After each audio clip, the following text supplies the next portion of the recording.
PPP పద్ధతిలో కొత్తగా నిర్మిస్తున్న మెడికల్ కాలేజీలపై పర్యవేక్షణ అజమాయిషీ రాష్ట్ర ప్రభుత్వానిదేనని ముఖ్యమంత్రి చంద్రబాబు స్పష్టం చేశారు. నిన్న ఉదయం సచివాలయంలో ఆయన ఆరోగ్య శాఖపై సమీక్ష నిర్వహించారు. మెడికల్ కాలేజీల నిర్మాణం, కుప్పంలో సంజీవని ప్రాజెక్టు అమలు, యూనివర్సల్ హెల్త్ స్కీమ్ తదితర అంశాలపై అధికారులతో సీఎం సుదీర్ఘంగా చర్చించారు. పేదలకు ఉచితంగా మెరుగైన సేవలు అందించేందుకు మెడికల్ కాలేజీల నిర్మాణం చేపడుతున్నామని తెలిపారు. పీపీపీ తొలి విడతలో చేపడుతున్న ఆధ్వని, మార్కాపురం, మదనపల్లె, పులివెందల్లోని మెడికల్ కాలేజీల నిర్మాణ ప్రక్రియపై ఆయన ఆరా తీశారు. ప్రస్తుతం టెండరు ప్రక్రియలో భాగంగా 4 దశలు దాటామని, వచ్చే నెలాఖరు నాటికి పూర్తి చేస్తామని అధికారులు వివరించారు. ఇక మెడికల్ కాలేజీల నిర్మాణాన్ని వీలైనంత త్వరగా పూర్తి చేసి అందుబాటులోకి తీసుకురావాలని, దానివల్ల నగరాలు, పట్టణ ప్రాంతాలకే పరిమితమైన ఆధునిక వైద్య సదుపాయాలు గ్రామీణ ప్రాంతాలకు అందుతాయని వివరించారు. ప్రజలకు, విద్యార్థులకు మెడికల్ కాలేజీలతో ప్రయోజనం కలుగుతుందన్నారు.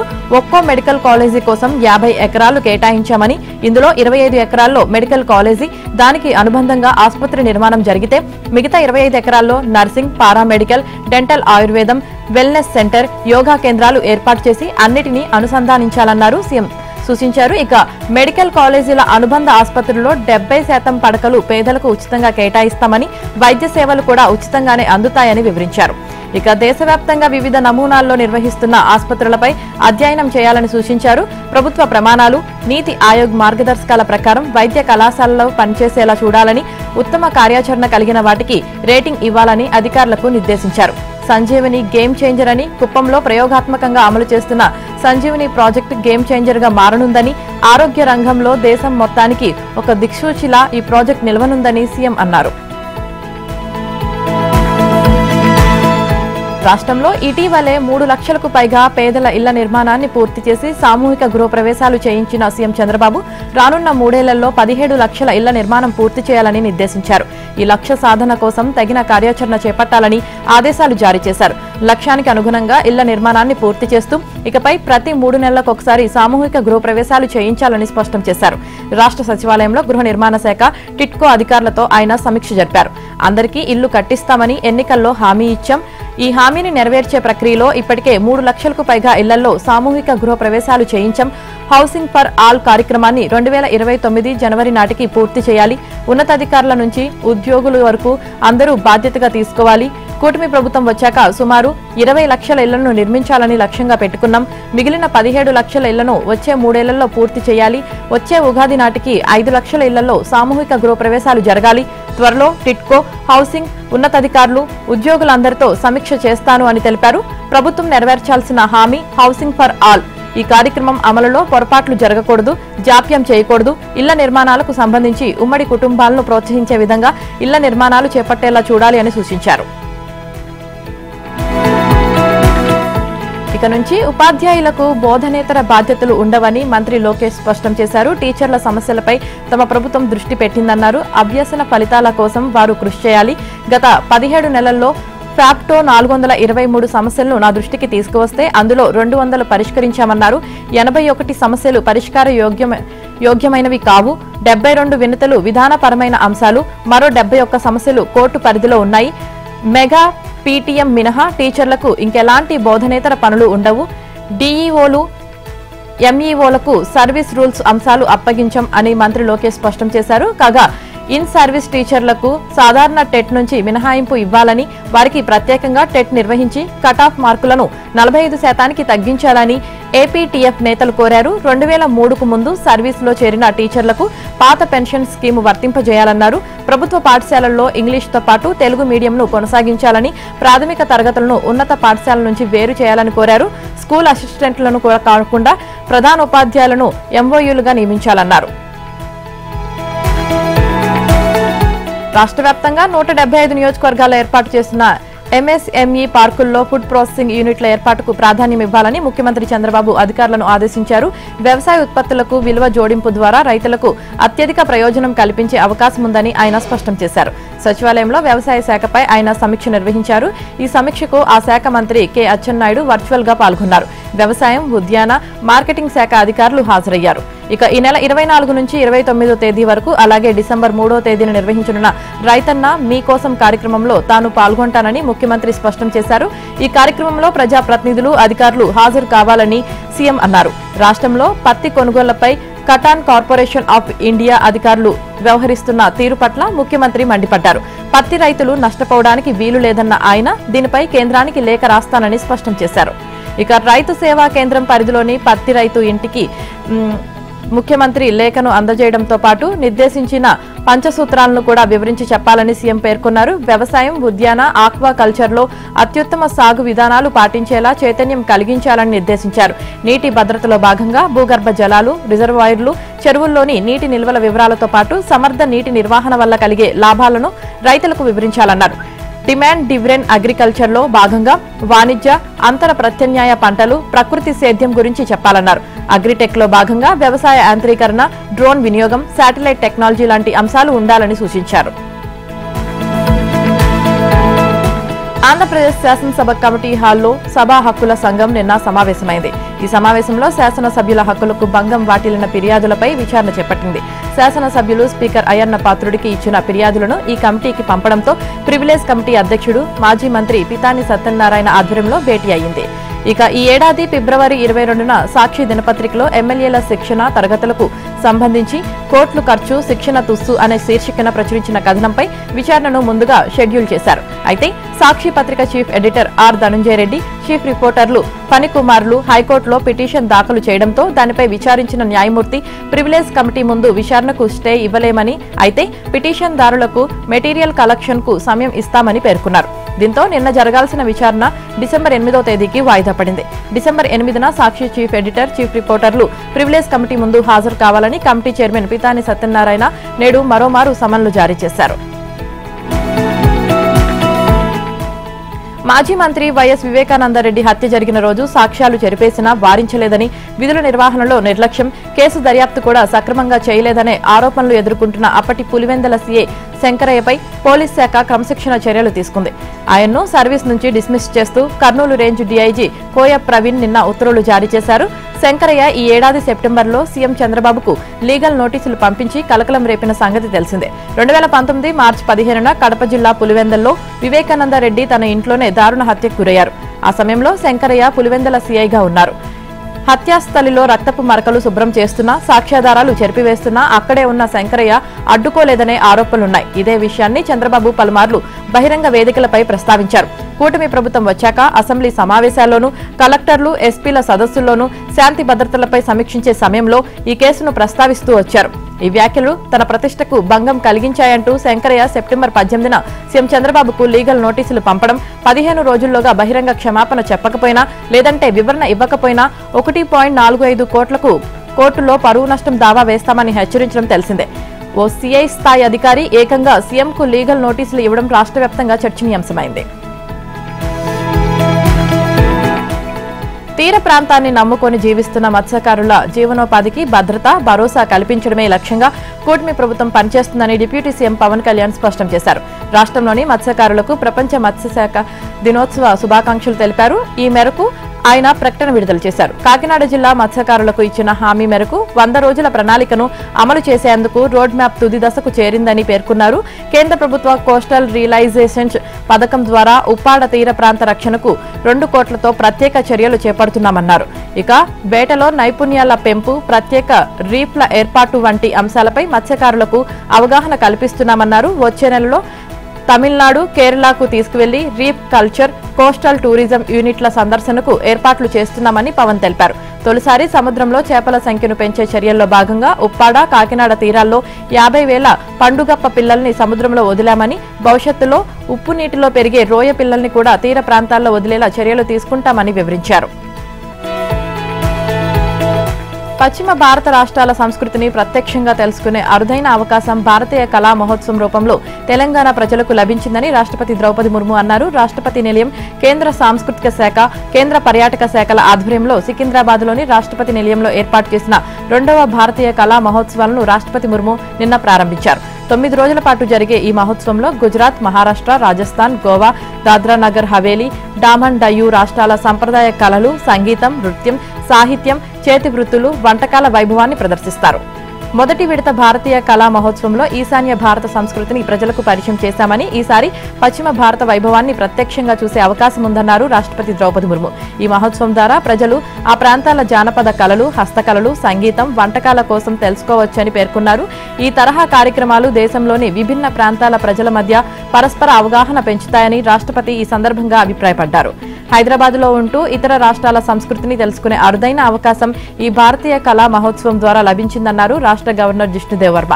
ఈ కార్యక్రమంలో కేంద్ర సాంస్కృతిక పర్యాటక శాఖ మంత్రి గజేందర్ సింగ్ షెకావత్, కేంద్ర బొగ్గు గనుల శాఖ మంత్రి G Kishan Reddy, Rajasthan governor Haribhau, Goa governor Pusapati Ashok Gajapathi Raju, రాష్ట్ర మంత్రి సీతక్క, గుజరాత్ మంత్రి నరేష్ మఘన్భాయ్ పటేల్ తదితరులు పాల్గొన్నారు. భారతీయ కళా మహోత్సవానికి నేటి నుంచి ప్రజలను అనుమతిస్తామని, ఈ నెల 30 వరకు ఉత్సవాలు జరుగుతాయని రాష్ట్రపతి నిలయం అధికారులు తెలిపారు.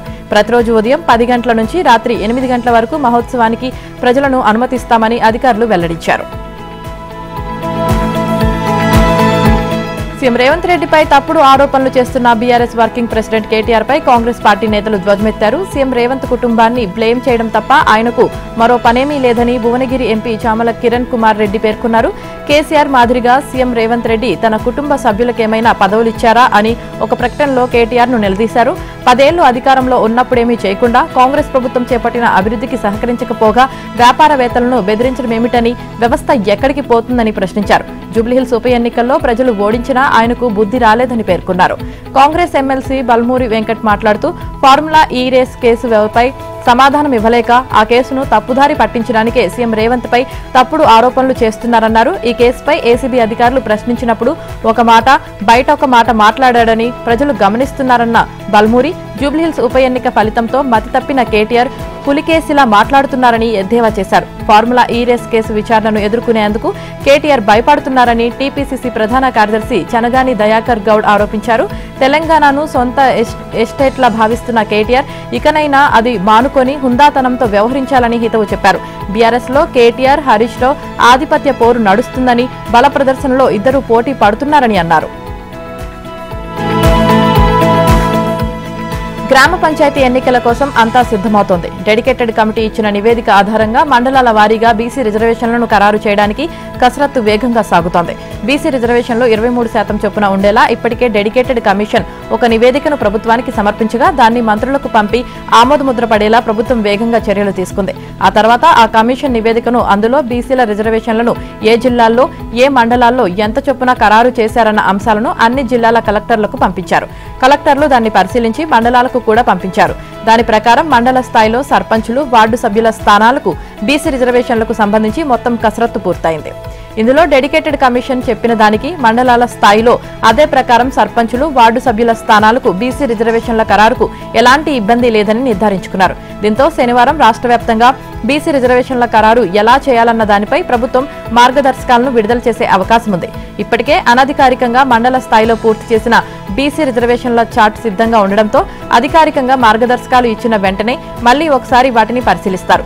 ఆదివారం నాటికి ఆ జాబితాలను అధికారికంగా ఖరారు చేసి అన్ని జిల్లాల కలెక్టర్లు ప్రభుత్వానికి పంపిస్తారు. 24న హైకోర్టులో పంచాయతీ ఎన్నికల నిర్వహణపై కేసు ఉంది. ఆ కేసు సందర్భంగా ప్రభుత్వం తాము ఎన్నికలకు సిద్ధంగా ఉన్నామని చెబుతూ తాము చేసిన కసరత్తు వివరాలను కూడా సమర్పించనుంది. అనంతరం 25వ తేదీన మంత్రివర్గ సమావేశం ఉంది. 26వ తేదీన గ్రామ పంచాయతీ ఎన్నికల షెడ్యూల్ వెలువడే అవకాశాలున్నాయని సమాచారం. కాగా ఇప్పుడు చేస్తున్న కసరత్తు అంతా బీసీల రిజర్వేషన్లకు సంబంధించే. రాష్ట్ర ప్రభుత్వం చేసిన బీసీ కులగణన ఆధారంగా డెడికేటెడ్ కమిషన్ గతంలో 42% బీసీ రిజర్వేషన్లు ఇవ్వాలని చెప్పింది. దాని ప్రకారమే ఈ సెప్టెంబర్లో రిజర్వేషన్లను క్షేత్రస్థాయిలో ఖరారు చేశారు. జనవరిలో జరిగే సమ్మక్క సారలమ్మ మహాజాతరకు రాష్ట్రపతి ద్రౌపది ముర్ము మంత్రి సీతక్క ఆహ్వానం పలికారు. ప్రపంచంలోనే అతిపెద్ద ఆదివాసీ జాతరకు రావాలని ఆహ్వానించారు. తెలంగాణ ప్రభుత్వం ఆదివాసీ సమాజం తరపున ఆహ్వానిస్తున్నట్లు పేర్కొన్నారు. బొల్లారంలోని రాష్ట్రపతి నిలయంలో నిన్న జరిగిన భారతీయ కళా మహోత్సవ్ 2025 వేదికగా రాష్ట్రపతిని ప్రత్యేకంగా ఆహ్వానించారు. భారతీయ కళా మహోత్సవ్ 2025 కార్యక్రమంలో రాష్ట్ర ప్రభుత్వం తరపున పంచాయతీరాజ్, గ్రామీణాభివృద్ధి, మహిళా శిశు సంక్షేమ శాఖ మంత్రి సీతక్క పాల్గొన్నారు. దేశ వైవిధ్యపు గొప్పదనాన్ని ప్రతిబింబించేలా ప్రసంగించారు. భారతీయ కళ, వంటకాలు, ప్రజా సంప్రదాయాల వైభవాన్ని 6 రాష్ట్రాలు, కేంద్రపాలిత ప్రాంతాలు కలిసి అందిస్తున్న ఈ మహోత్సవం భిన్నత్వంలో ఏకత్వం అనే భారత ఆత్మను ప్రతిఫలిస్తుందన్నారు. తెలంగాణ నేలపైన జరుగుతున్న ఈ వేడుక దేశవ్యాప్తంగా ఉన్న సాంస్కృతిక వైవిధ్యాన్ని ఒకే వేదికపై తీసుకువస్తుందని పేర్కొన్నారు. హైదరాబాద్ను మినీ ఇండియాగా పిలుస్తారని, ఇక్కడి గంగా జమున సంస్కృతి భారతీయ సమన్వయానికి ప్రతీక అని సీతక్క పేర్కొన్నారు. వైవిధ్యం సవాలు కాదని, అది దేశ బలమని, బలమైన రాష్ట్రాలే బలమైన భారతాన్ని నిర్మిస్తాయని తెలిపారు. ఇక తెలంగాణ సాంస్కృతిక సంపదలైన ఒగ్గు కథ, పేరిని శివతాండవం, బోనాలు, బతుకమ్మ, సమ్మక్క సారలమ్మ జాతర వంటి గొప్ప సంప్రదాయాలను మంత్రి సీతక్క ప్రస్తావించారు. అలాగే కూచిపూడి, భరతనాట్యం వంటి శాస్త్రీయ కళలతో పాటు గిరిజన ప్రజా కళలకు తెలంగాణ ఇచ్చే గౌరవాన్ని వివరించారు. తమ గిరిజన మహిళా నేపథ్యాన్ని గుర్తు చేసుకున్న సీతక్క, అడవి తమ జీవనాధారం మాత్రమే కాదు, అది మా మతం, మా ఆత్మగౌరవం అని పేర్కొన్నారు. ఒడిశా నుండి వచ్చిన రాష్ట్రపతి, త్రిపురకు చెందిన గవర్నర్ జిష్ణుదేవ్ వర్మ ఆదివాసీ గిరిజన మూలాలు, తెలంగాణ గిరిజన ఆదివాసీ సంస్కృతికి బలమైన అనుబంధం ఉందని తెలిపారు. పారిశ్రామిక భూముల క్రమబద్ధీకరణ పేరుతో రేవంత్ ప్రభుత్వం భారీ భూ కుంభకోణానికి తెరలేపిందని కేటీఆర్ ఆరోపించారు. పరిశ్రమల కోసం గతంలో ప్రభుత్వాలు కేటాయించిన వేలాది ఎకరాల భూముల్ని అతి తక్కువ ధరకు తీసుకుని తమ రియల్ ఎస్టేట్ కోసం వినియోగించే యత్నం జరుగుతుందన్నారు. తద్వారా రేవంత్ రెడ్డి అండ్ గ్యాంగ్ 5 లక్షల కోట్ల భూ కుంభకోణానికి పాల్పడుతుందని తెలిపారు. కాంగ్రెస్ ప్రభుత్వం కొత్తగా తెచ్చిన Hyderabad industrial lands transformation policy ప్రజా ప్రయోజన పాలసీ కాదని, దేశంలోనే అతిపెద్ద భూ కుంభకోణమని ఆరోపించారు. పారిశ్రామిక భూముల క్రమబద్ధీకరణ ముసుగులో సీఎం రేవంత్ రెడ్డి తన అనుయాయులకు తక్కువ ధరకు కట్టబెట్టి భూ కుంభకోణానికి తెరలేపారన్నారు. బాలానగర్, జీడిమెట్ల, సనత్ నగర్, ఆజమాబాద్ సహా హైదరాబాద్లోని కీలకమైన పారిశ్రామిక క్లస్టర్లలో ఉన్న 9,292 ఎకరాల విలువైన భూమిని క్రమబద్ధీకరించడానికి ఈ పాలసీ ద్వారా ప్రయత్నిస్తున్నారని తెలిపారు. ఈ భూముల మార్కెట్ విలువ ప్రస్తుతం ఎకరాకు 40 కోట్ల నుంచి 50 కోట్ల వరకు ఉందని, దీని మొత్తం విలువ 4 లక్షల కోట్ల నుంచి 5 లక్షల కోట్ల మధ్య ఉంటుందని పేర్కొన్నారు. కానీ రేవంత్ రెడ్డి సర్కార్ ఈ భూములను ప్రభుత్వ విలువలలో కేవలం 30% అప్పగించాలని చూస్తుందని ధ్వజమెత్తారు. బీఆర్ఎస్ ప్రభుత్వం ఆజమాబాద్ పారిశ్రామిక భూములను క్రమబద్ధీకరించినప్పుడు ఎస్ఆర్ఓ రేట్ల కంటే 100% నుంచి 200% అధికంగా వసూలు చేసేలా చట్టం చేసిందని కేటీఆర్ తెలిపారు. మార్కెట్ ధరలు ఎస్ఆర్ఓ విలువ కంటే 4-5 రెట్లు ఎక్కువగా ఉన్నాయని, అలాంటిది కాంగ్రెస్ సర్కార్ కనీసం ఎస్ఆర్ఓను కూడా పూర్తిగా వసూలు చేయడం లేదని అన్నారు. ఎవరికి లాభం చేకూర్చడానికి ఈ పని చేస్తున్నారని ప్రశ్నించారు. హెచ్ఐఎల్టీపీసీ పాలసీని ప్రభుత్వం ఆమోదించే వేగం 7 రోజుల్లో దరఖాస్తులు, 7 రోజుల్లో ఆమోదాలు, 45 రోజుల్లో పూర్తి క్రమబద్ధీకరణ చేయాలని చెప్పడంపై అనుమానం కలుగుతుందన్నారు. ప్రభుత్వ పారిశ్రామిక విధానంపై బీఆర్ఎస్ నేత కేటీఆర్ చేసిన ఆరోపణలపై ఐటీ పరిశ్రమల మంత్రి దుద్దిళ్ల శ్రీధర్ బాబు మండిపడ్డారు. పారిశ్రామిక భూముల కన్వర్షన్ కోసం ప్రభుత్వం ఇంపాక్ట్ ఫీజు వసూలు చేయాలని నిర్ణయిస్తే దానిని 5 లక్షల కోట్ల కుంభకోణం అంటూ కేటీఆర్ దుష్ప్రచారం చేస్తున్నారని ఆగ్రహం వ్యక్తం చేశారు. పరిశ్రమలకు లీజుకిచ్చిన భూములపై బీఆర్ఎస్ ప్రభుత్వమే యాజమాన్య హక్కులు కల్పించిందని, ఇందుకు సంబంధించి 2023లో ఎన్నికలకు 4 నెలల ముందు ఫ్రీ హోల్డ్ రైట్స్ పేరిట 3 జీవోలు జారీ చేసిందని తెలిపారు. అప్పుడు ఎన్ని లక్షల కోట్లు వసూలు చేసుకున్నారో కేటీఆర్ చెప్పాలన్నారు.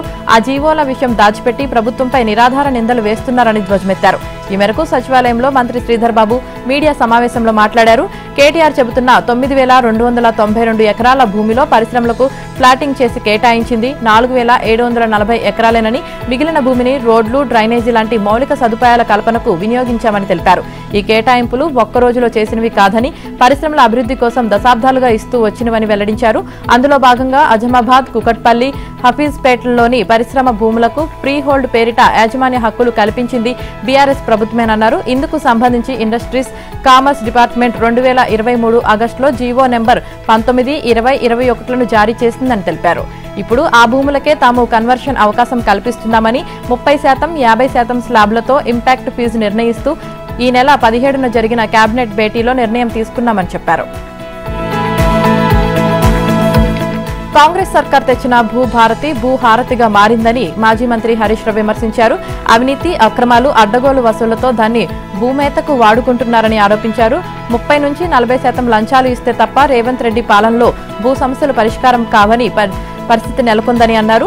ఇక రిజర్వేషన్లు పేరిట మధ్యవర్తులు, ఏజెంట్లు, కాంగ్రెస్ నాయకులు రైతుల నుంచి అక్రమ వసూలుకు పాల్పడుతుంటే ఎవరూ పట్టించుకోవడం లేదన్నారు. అధికారంలోకి వస్తే 3 నెలల్లో భూ సమస్యలు పరిష్కరిస్తామన్న హామీ ఏమైందని సీఎం రేవంత్ రెడ్డిని ప్రశ్నించారు.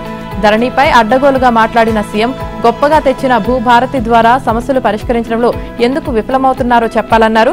కాంగ్రెస్ ప్రభుత్వం తెచ్చిన రెవెన్యూ సంస్కరణలు చెత్తగా ఉన్నాయని, కాంగ్రెస్ నాయకులు రియల్ ఎస్టేట్ బ్రోకర్లకు భూభారతి మంగళహారతి అయిందని విమర్శించారు. ఆపదకో అవసరానికో ఉన్న భూములు అమ్ముకోలేక అధిక వడ్డీకి రుణాలు తీసుకోలేక రైతులు ఆత్మహత్యలకు పాల్పడుతున్నారని పేర్కొన్నారు. ఇప్పటికైనా ప్రభుత్వం పెండింగ్ లో ఉన్న భూ దరఖాస్తులను వెంటనే పరిష్కరించాలని, రైతు ఆత్మహత్యలు చేసుకోకుండా నివారించాలని హరీష్ శుక్రవారం ఒక ప్రకటనలో డిమాండ్ చేశారు. ఎమ్మెల్యే పదవికి రాజీనామా చేయడమే మంచిదని దానం నాగేందర్ భావిస్తున్నారా? పార్టీ ఫిరాయింపు పిటిషన్పై విచారణ దాకా వెళ్లకూడదని అనుకుంటున్నారా? అధిష్టానాన్ని ప్రసన్నం చేసుకుని ఖైరతాబాద్ టికెట్పై హామీ తీసుకునేందుకే ఢిల్లీ వెళ్లారా? కాంగ్రెస్ పెద్దలు అనుమతి ఇవ్వగానే రాజీనామా చేస్తారా? కడియం శ్రీహరి సైతం అదే బాటలో ఉన్నారా అంటే కాంగ్రెస్ వర్గాలు అవుననే అంటున్నాయి. ఈ అంశంపై పార్టీలో జోరుగా చర్చ నడుస్తోంది. బీఆర్ఎస్ టికెట్పై గెలిచి కాంగ్రెస్ పార్టీలో చేరిన 10 మంది ఎమ్మెల్యేలపై అనర్హత వేటు వేయాలంటూ కేటీఆర్ తదితరులు దాఖలు చేసిన పిటిషన్లపై స్పీకర్ ప్రసాద్ కుమార్ విచారణ జరుపుతున్న సంగతి తెలిసిందే. గురువారం నాటికి దానం నాగేందర్, కడియం శ్రీహరి మినహా మిగిలిన 8 మంది ఎమ్మెల్యేల పిటిషన్లపై విచారణను పూర్తి చేశారు. అనర్హత పిటిషన్లపై ఈ నెల 23 కల్లా వివరణ ఇవ్వాల్సిందిగా గురువారం దానం నాగేందర్, కడియం శ్రీహరిలకు స్పీకర్ మరోసారి నోటీసులు జారీ చేశారు. అయితే నోటీసులు అందుకున్న రోజే దానం కాంగ్రెస్ పెద్దలను కలిసేందుకు ఢిల్లీ వెళ్లారు. ఫిరాయింపు పిటిషన్లపై విచారణ దాకా వెళ్లకుండా రాజీనామా చేయడమే మేలన్న భావనలో ఉన్న ఆయన అధిష్టానం అనుమతి కోసమే ఢిల్లీకి వెళ్లినట్లు సమాచారం. విచారణ పూర్తయిన 8 మంది ఎమ్మెల్యేలతో పాటు దానం నాగేందర్, కడియం శ్రీహరిలకు స్పీకర్ నోటీసులు ఇచ్చినా వివరణ ఇచ్చేందుకు వారు గడువు అడిగి తీసుకున్నారు. 4 వారాల్లో అనర్హత పిటిషన్లపై విచారణ పూర్తి చేయాలంటూ సుప్రీంకోర్టు ఆదేశించడంతో పిటిషన్లపై ఈ నెల 23 కల్లా వివరణ ఇవ్వాలంటూ దానం, కడియంకు స్పీకర్ మళ్లీ నోటీసులు జారీ చేశారు. అయితే బీఆర్ఎస్ టికెట్పై గెలిచిన దానం లోక్సభ ఎన్నికల్లో సికింద్రాబాద్ నుంచి కాంగ్రెస్ అభ్యర్థిగా పోటీ చేశారు. దీంతో ఆయన పార్టీ మారినట్లుగా స్పష్టమైన ఆధారం ఉన్నట్లయింది. తనపై విచారణ కొనసాగితే అనర్హత వేటు పడే అవకాశం ఉందని, అంతవరకు వెళ్లకుండా తన పదవికి రాజీనామా చేయాలని దానం భావిస్తున్నట్లు పార్టీ వర్గాలు చెబుతున్నాయి. తమ సమస్యలను పరిష్కరించాలంటూ పత్తి రైతులు ఆదిలాబాద్ జిల్లా బోరజ్ మండలంలో నిన్న జాతీయ రహదారిపై బైఠాయించారు. అఖిలపక్షం ఆధ్వర్యంలో చేపట్టిన ఈ నిరసన కార్యక్రమానికి భారీ ఎత్తున రైతులు తరలివచ్చారు. ఉదయం నుంచి మధ్యాహ్నం వరకు రహదారిపై రాస్తారోకో చేశారు. దీంతో హైదరాబాద్ టు నాగ్పూర్ రహదారిపై గంటల తరబడి ట్రాఫిక్ నిలిచిపోయింది. రోడ్డుపైనే రొట్టెలు తింటూ రైతులు నిరసన తెలిపారు. సీసీఐ విధించిన 7 క్వింటాల పరిమితి, ఇతర నిబంధనలను తొలగించాలని మాజీ మంత్రి జోగు రామన్న డిమాండ్ చేశారు. కపాస్ కిసాన్ యాప్తో పాటు బయోమెట్రిక్ విధానాన్ని తొలగించాలన్నారు. సీసీఐ విధిస్తున్న కఠినమైన నిబంధనల కారణంగా రైతులు తీవ్ర ఇబ్బందులకు గురవుతున్నారని తెలిపారు. తేమ శాతాన్ని 20 నుంచి 22% పెంచాలని కోరారు. ఇంత జరుగుతున్నా బీజేపీకి చెందిన స్థానిక ఎమ్మెల్యే, ఎంపీ కేంద్ర, రాష్ట్ర ప్రభుత్వాలపై ఒత్తిడి తీసుకురావడం లేదన్నారు. షరతులు విధించకుండా పత్తి కొనుగోలు చేయాలని డిమాండ్ చేశారు. ఈ కార్యక్రమంలో సిపిఎం, సిపిఐ, రైతు సంఘాల నేతలు తదితరులు పాల్గొన్నారు.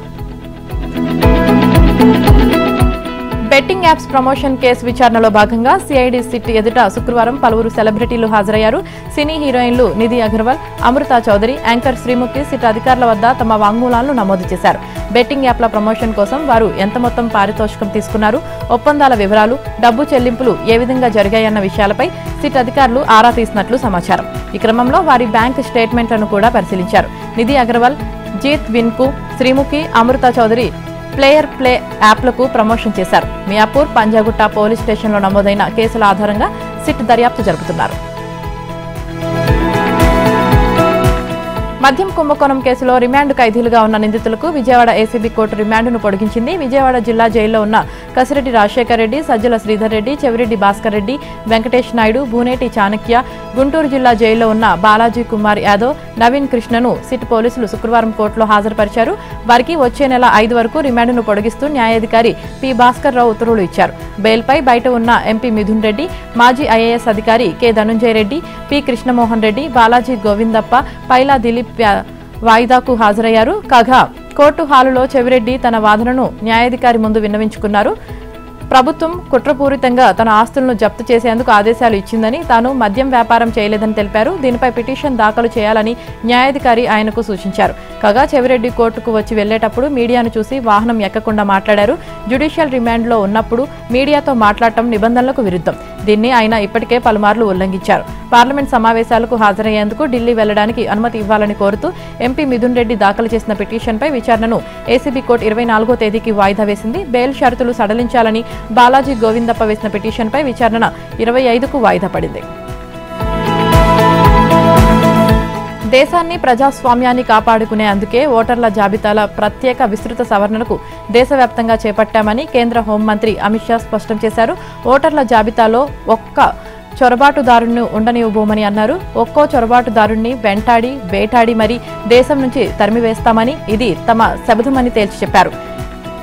బీఎస్ఎఫ్ 61వ వ్యవస్థాపక దినాన్ని పురస్కరించుకొని గుజరాత్ భుజ్లోని హరిపూర్లో జరిగిన కార్యక్రమంలో ఆయన ప్రసంగించారు. ఇండీ కూటమి పార్టీల పేరెత్తకుండా కొన్ని పార్టీలు చొరబాటుదారుల ఏరివేతను బలహీనపరిచేందుకు ప్రయత్నిస్తున్నాయని, సర్ ప్రక్రియను, ఓటర్ల జాబితా ప్రక్షాళనను వ్యతిరేకిస్తున్నాయని ఆరోపించారు.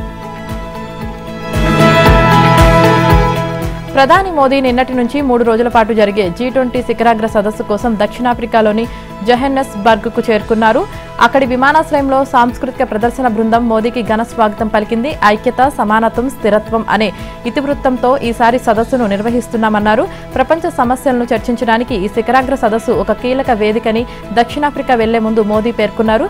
వసుదైక కుటుంబకం, ఒకే భూమి, ఒకే కుటుంబం, ఒకే భవిష్యత్తు అనే మా దార్శనికతకు అనుగుణంగా భారత్ దృక్పథాన్ని సదస్సులో ప్రసంగిస్తా ఆఫ్రికా గడ్డపై జరుగుతున్న తొలి G20 సదస్సు కాబట్టి ఇది చాలా ప్రత్యేకమవుతుంది. ఈ సదస్సు సందర్భంగా జరగనున్న 6వ IBSA శిఖరాగ్ర సమావేశంలో పాల్గొనేందుకు భాగస్వామ్య దేశాల నేతలతో చర్చించేందుకు ఆసక్తితో ఎదురుచూస్తున్నానని వ్యాఖ్యానించారు. కొమరంభీం ఆసిఫాబాద్ జిల్లాలోని ఏజెన్సీ మండలాల్లోని ప్రజలు చలితో వణికిపోతున్నారు. 15 రోజులుగా జిల్లాలో ఉష్ణోగ్రతలు తగ్గుముఖం పట్టడంతో చలికి గజగజలాడుతున్నారు. జిల్లాలోని సిర్పూర్ మండలంలో 8.7 డిగ్రీల అత్యల్ప ఉష్ణోగ్రత నమోదైంది. తిర్యానీలో 10, కెరమరిలో 11, జైనూరులో 12, వాంకిడిలో 12 డిగ్రీల ఉష్ణోగ్రతలు నమోదయ్యాయి. కాగా రాజన్న సిరిసిల్ల జిల్లా రుద్రంగిలో శుక్రవారం కనిష్ట ఉష్ణోగ్రత నమోదైంది. గంభీరావుపేటలో, చందుర్తి, బోయినపల్లి, వేములవాడ, వీరన్నపల్లి, తంగళ్లపల్లిలో అత్యల్ప ఉష్ణోగ్రతలు నమోదయ్యాయి. కొద్ది రోజులుగా ఆదిలాబాద్ జిల్లాలో చలి తీవ్రత కొనసాగుతోంది. సగటు కనిష్ట ఉష్ణోగ్రత 10.2 డిగ్రీలుగా నమోదైంది. అత్యల్పంగా బజార్, హత్నూర్, బోధ్, కొచ్చెర, సోనాలలో కనిష్ట ఉష్ణోగ్రతలు నమోదయ్యాయి.